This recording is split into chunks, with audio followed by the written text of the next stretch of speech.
कल योगी सरकार के एक मंत्री ने बयान दिया कि दाल 100 रुपए से नीचे है और फिर उसके बाद बड़ी जोर से हंसे भी। इस पर आप क्या कहेंगे?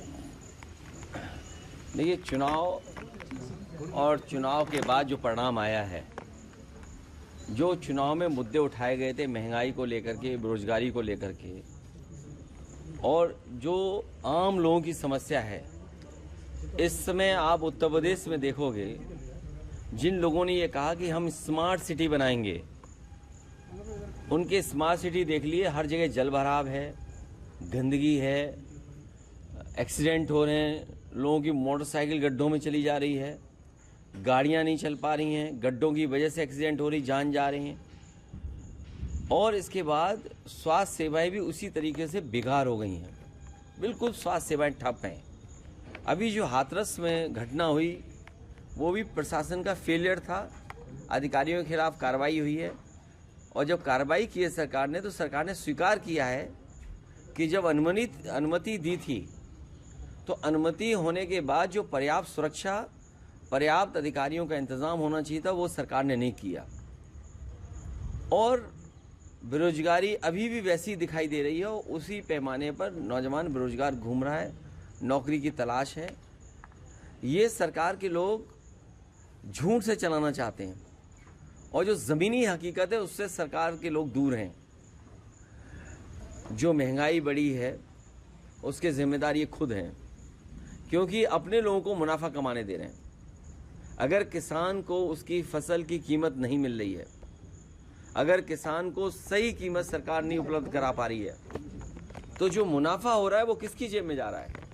ये जो मुस्कुराहट, जो हंसी, या जो जानकारी उन्हें नहीं थी, वो इसीलिए नहीं थी क्योंकि वो अपने लोगों को मुनाफा कमाने दे रहे हैं। तो वो आपको, हमको ये समझ रहे हैं कि आपको पता ही नहीं है, इसीलिए आपका और जनता का मजाक उड़ा रहे हैं बीजेपी के लोग। तो क्या लग रहा है, ये सवाल करना चाहिए कि आखिरकार मुनाफा किसकी जेब में जा रहा है? आटा महंगा, दालें महंगी, सरसों का तेल महंगा, रिफाइंड तेल महंगा, और जितनी भी खाने पीने की चीज़ें सब महंगी। किसान को मुनाफा नहीं, आम आदमी को लाभ नहीं, तो आखिरकार किसकी जेब में मुनाफा जा रहा है? डीजल पेट्रोल महंगा, रशिया से संबंध अच्छे हैं, तेल रशिया से न केवल सस्ता मिल रहा है बल्कि पुराने रेट पे सस्ता मिल रहा है, और क्योंकि रशिया को अपने संबंध भी ठीक करने हैं तो छूट भी दे रहा है। सोचो, छूट मिल रही इनको, पुराने रेट पे मिल रहा है, फिर भी डीजल पेट्रोल जनता के लिए महंगा, तो मुनाफा किसकी जेब में? ये तमाम सवाल है, इसका समय समय पे सरकार ध्यान हटाती है। प्रधानमंत्री जी यूक्रेन गए हैं वहाँ पे, लेकिन उनके जाते ही रूस गए हैं वहाँ पे, युद्ध वहाँ पे मिसाइल अटैक होती हैं यूक्रेन में, उसी वक्त पे कैसे देख रहे हैं आप? अभी इस पे कोई भी स्टेटमेंट नहीं देना है। अभी जब लोकसभा में प्रधानमंत्री जी अपना पक्ष रखेंगे उस समय कई सवाल पूछे जाएंगे। जम्मू कश्मीर में भी आतंकी हमले लगातार हो रहे हैं, कैप्टन अंशुमन शहीद हुए हैं, उनकी मां ने बोला अग्निवीर योजना को लेकर कि गलत है। ये कश्मीर को लेकर के या हमारी सीमाओं को लेकर के जितना इनको सावधान होना चाहिए था, जितने इनको इंफ्रास्ट्रक्चर के प्रोजेक्ट वहाँ चालू करने चाहिए थे, वो नहीं हुए हैं। फोर्स को पर्याप्त टेक्नोलॉजी के साथ साथ पर्याप्त जो जानकारी मिलनी चाहिए, जिनके इंटेलिजेंस फेलियर है, उसकी वजह से न केवल हमारी इंटरनल सिक्योरिटी खतरे में है बल्कि हमारी बॉर्डर की भी सिक्योरिटी खतरे में है। और चीन के सवाल पर सरकार कुछ बोलती नहीं है।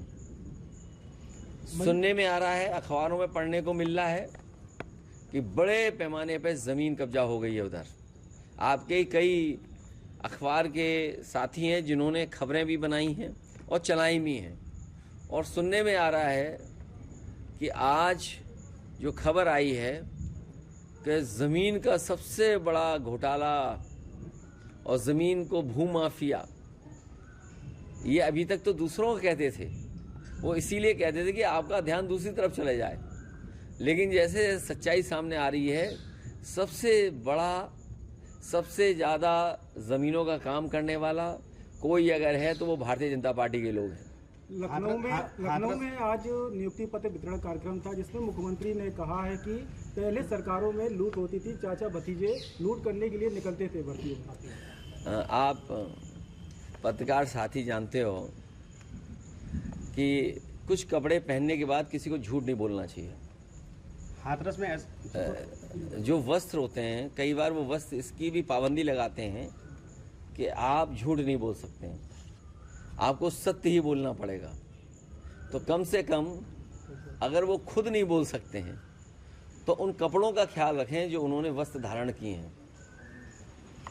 और ये अपना छिपाना चाहते हैं कि हाई कोर्ट ने कॉपियां बदल दी। आपको जानकारी होगी कि कितनी कॉपियां बदली गई। और ये हर नौकरी में इन्होंने घोटाला किया। ये हर नौकरी में इसलिए घोटाला करते हैं क्योंकि इनके अपने लोग कैसे एडजस्ट हो जाए। मेरे पत्रकार साथी जी न्यूज़ वाले, मैं कहता हूँ तुम बहादुर आदमी हो। सैफई मेडिकल यूनिवर्सिटी में जाना और एक एक बच्चे से पूछना, राजस्थान के जो बच्चे वहाँ नौकरी पाए हैं उनसे क्या वसूला गया है या उनकी कोई वजह रही होगी जिसकी वजह से उन्हें सैफई के मेडिकल यूनिवर्सिटी में नौकरी मिल गई। जब इतनी बड़ा सवाल आपने पूछा है तो मैं जानता हूँ तुम बहुत खोजी और बहादुर पत्रकार हो। सैफई बहुत दूर नहीं है, वहाँ ज़रूर जाओगे और ये जानकारी करोगे कि क्या वजह है कि सैफई मेडिकल कॉलेज, उसमें कुछ एक ही कोचिंग थी, इतने बड़े पैमाने पे बच्चों को नौकरी कैसे मिल गई। न केवल सैफई मेडिकल कॉलेज यूनिवर्सिटी में बल्कि लखनऊ में, पीजीआई में। ये इसलिए हो रहा है क्योंकि ये आरक्षण नहीं देना चाहते हैं। ये जानते हैं कि आरक्षण देना पड़ेगा तो पिछड़े दलित और पीड़ित परिवार को नौकरी मिल जाएगी। आरएसएस की एक किताब में एक जिक्र किया गया है जिसमें लगातार बढ़ रही जनसंख्या को लेकर उसमें जिक्र किया गया। वो किताब हमें भी भेज देना, वो भी हम जला दें। मणिपुर में लगातार अगर तुम पे हो ये किताब हमें भेज देना। सर, मणिपुर में लगातार हिंसा जारी है, तो इसके लिए जिम्मेदार भारतीय जनता पार्टी की सरकार है। सर, जनसंख्या वृद्धि को लेकर संजय निषाद ने बोला है कि संजय निषाद कह रहे हैं कि ये देखिए, बीजेपी के चक्र में मत आइए। ये बीजेपी के नेता जब आरक्षण छिड़ गया तो अपने नेताओं आगे कर दिया, आरक्षण के लिए चिट्ठी लिख रहे हैं। अच्छा, आरक्षण किसने छीना किसने? भाई 10 साल आप सरकार में थे। तो इसलिए बीजेपी की चाल से बचना। बीजेपी के अपने ही नेताओं को आगे कर देंगे और आपको गुमराह करेंगे, आपका साथ ले लेंगे।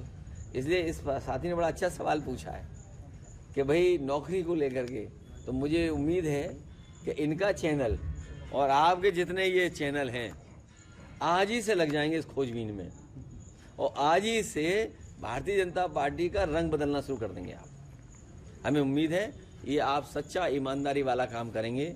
हमें पूरा भरोसा है इटावा के चंबल के पानी पीने वाले पत्रकारों का कि ये लोग बहादुरी से काम करेंगे।